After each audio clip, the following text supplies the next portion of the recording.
All right, so moving on to question 5 here, we're on page 12.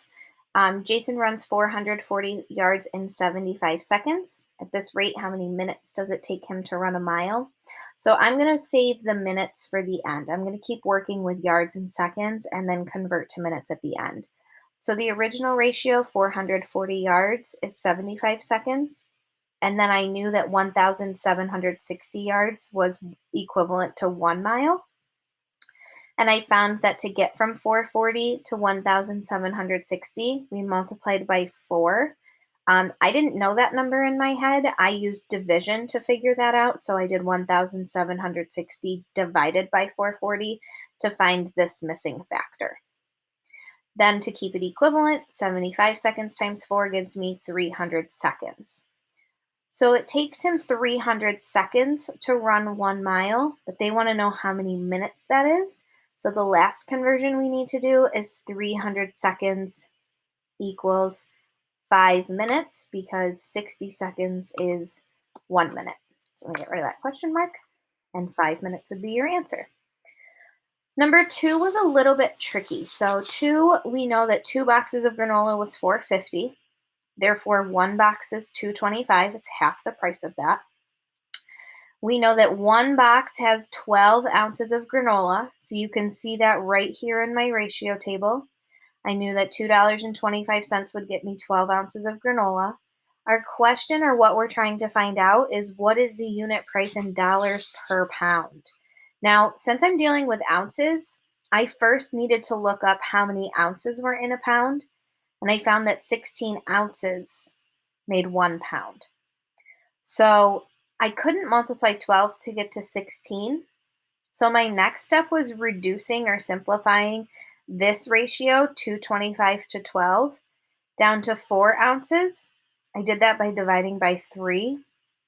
And I found that 4 ounces cost 75 cents.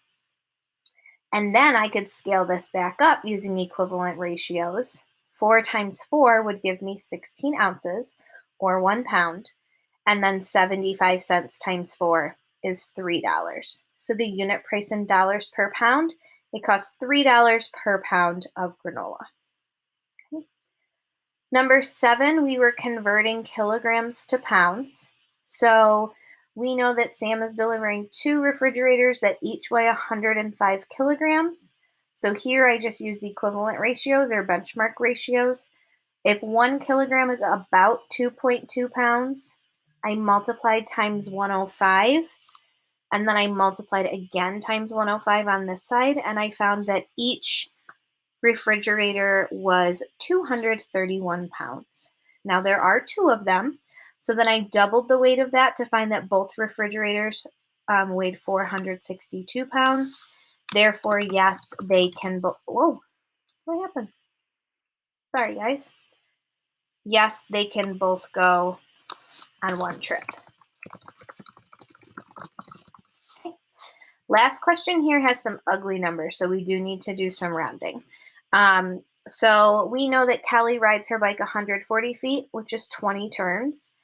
About how many times do the wheels turn in 5 miles? Now, about assumes that we're going to need to estimate.